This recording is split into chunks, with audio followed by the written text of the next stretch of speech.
నమస్తే, నేను Roja. Welcome to special debate. 1,00,000 కోట్లు వృధా చేశారని 1,00,000 సార్లు చెప్పుకొచ్చారు.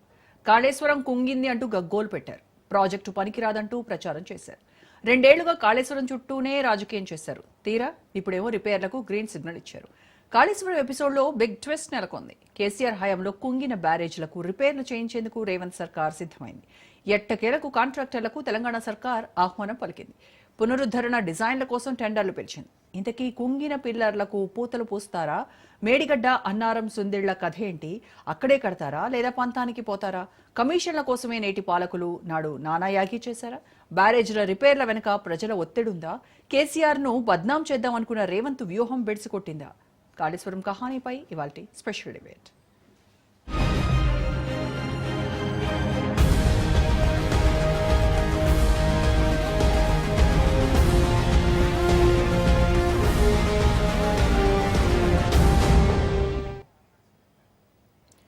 కాళేశ్వరం ప్రాజెక్టు విషయంలో తెలంగాణ ప్రభుత్వం కీలక నిర్ణయం తీసుకుంది. దెబ్బతిన్న బ్యారేజీల పునరుద్ధరణ పనులకు గ్రీన్ సిగ్నల్ ఇచ్చింది. మేడిగడ్డ, అన్నారం, సుందిళ్లకు అవసరమైన కొత్త డిజైన్లు రూపొందించేందుకు కంపెనీలను ఆహ్వానించింది. ఎన్డీఎస్సీఏ కమిటీ దర్యాప్తు ఆధారంగా రీహాబిలిటేషన్, రిపోర్టేషన్ డిజైన్లు చేయనుంది. అక్టోబర్ 15న టెండర్లను ఓపెన్ చేయనుంది తెలంగాణ ప్రభుత్వం. కాళేశ్వరం బ్యారేజీల పునరుద్ధరణకు ఈఓఐ పిలవాలని నీటిపారుదల శాఖ ముఖ్య కార్యదర్శి రాహుల్ బొజ్జా సెప్టెంబర్ 19న ఉత్తర్వులు జారీ చేశారు. ఆ తర్వాత కేవలం 2 వారాల్లోగా డిజైన్ కన్సల్టెంట్ ను ఎంపిక చేయాలని మంత్రి ఉత్తమ్ ఆదేశించడంతో ప్రక్రియ వేగవంతమైంది.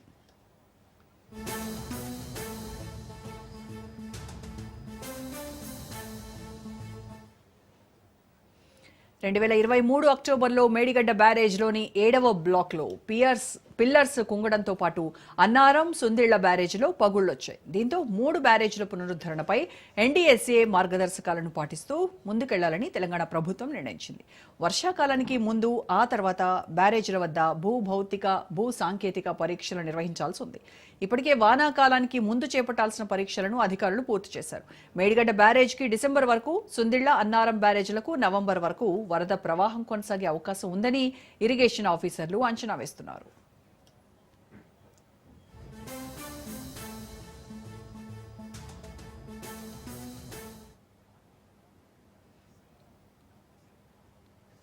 నిజానికి కాళేశ్వరం ప్రాజెక్టుకు ఎన్నో విశిష్టతలున్నాయి. కాళేశ్వరం అంటే 3 బ్యారేజ్లు, 15 రిజర్వాయర్లు, 19 సబ్స్టేషన్లు, 21 పంప్ హౌస్లు, 203 కిలోమీటర్ల సొరంగాలు, 1531 కిలోమీటర్ల గ్రావిటీ కెనాల్స్, 141 టీఎంసీల స్టోరేజ్, 530 మీటర్ల ఎత్తుకు లిఫ్ట్, 240 టీఎంసీల నీటి వినియోగం.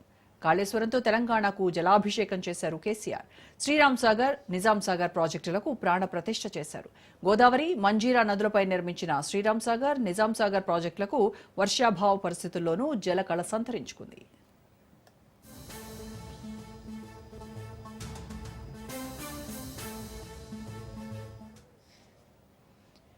2 ఏళ్లుగా కాళేశ్వరం చుట్టూనే తెలంగాణ రాజకీయం నడిచింది. పంచాయతీ ఢిల్లీ వరకు వెళ్లింది. విచారణకు అసెంబ్లీ తీర్మానం చేయడంతో సీబీఐ కూడా తెలంగాణలో ఎంట్రీ ఇచ్చింది.